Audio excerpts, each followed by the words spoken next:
Hello, Attorney Boyle Glover here. I'm going to tell you about the time that I used the N-word in federal court, and the judge really wanted to put me in jail for that. Here's the background. So I got a case, it's a discrimination case, race discrimination, and large corporation. We're in the, I think, second day of trial, maybe the first, I don't recall. I've got a witness on the stand, and I had just been admonished by the court that I could not use a certain word. And I'll not repeat the word here because YouTube policies, and I don't like to use the word anyway. But I had used it in this case, and the defense had objected, and the judge had said basically, you can't use that word. In fact, he said, I don't want to hear that word in my courtroom again. You understand? So we break for lunch and come back. I tell my co-counsel on the way back after lunch, better hang on. It's going to be a rough ride. So we get into court, witness gets back on the stand, and I look at him, and the first thing out of my mouth is, did you ever use the N-word? Only I used the actual word on the job.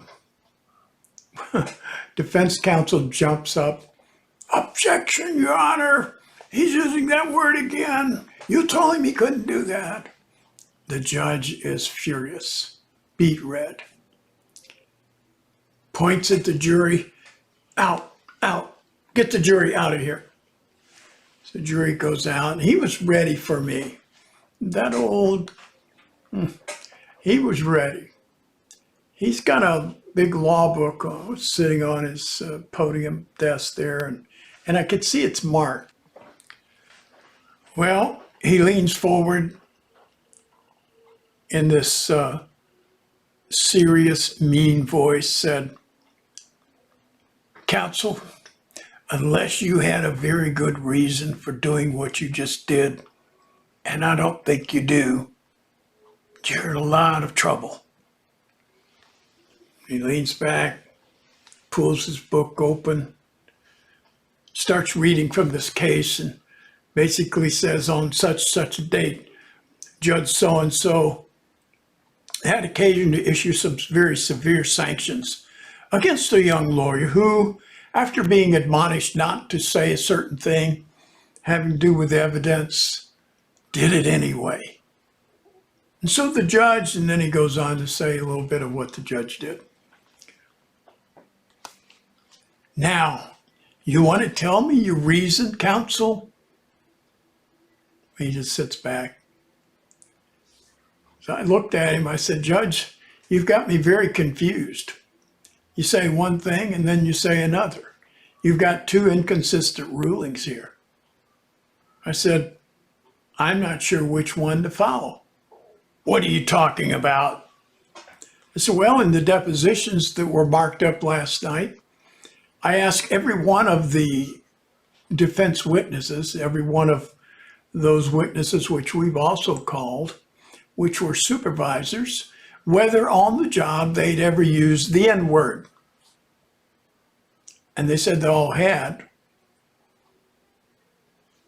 And there was objection on the other side to that. And you marked it as okay in the depositions. It says that this was admissible evidence. And now you're saying it's not. And then I made a little pitch as to why it was admissible and so forth.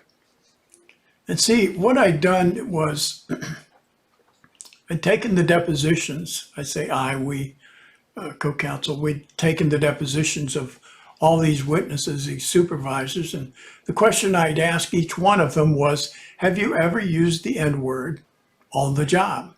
Every one of them said yes. And then I did a follow-up question. I said, what modifier did you use? And of course, every one of them said what? They don't know what the word modifier meant.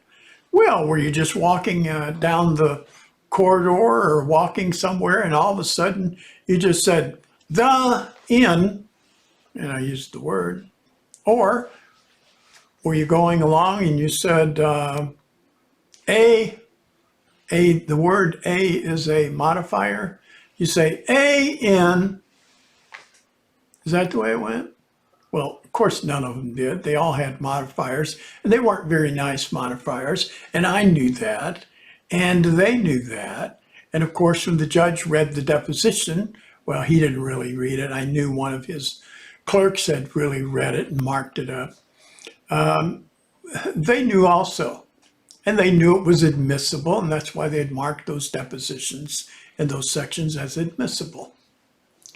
And so during the trial, in the early part, when the judge said I couldn't bring that in, use that word, he wouldn't even let me argue the point. He just cut me off. So after I explained that to him and told him it was admitted in the depositions, he knew he was in a box. He knew he didn't have any choice here. You know, he really was, I think, racist at heart. Anyway, I can talk about him now. He's dead. So anyway, get the jury back in here. Get on with this trial. So we went on. We won the case. And but little story to illustrate something. When you're in the right, stay there. Stand up. Don't be intimidated. There's a lot of people out there. They're going to try to intimidate you in life. And sometimes you just got to shrug it off and ignore it and pretend you're intimidated or whatever. I understand that, and that works. Sometimes you don't have a choice. Sometimes you just have to say, well, here I am, live or die. This is where I take my stand, and just do it. So, capiche? Thanks for listening.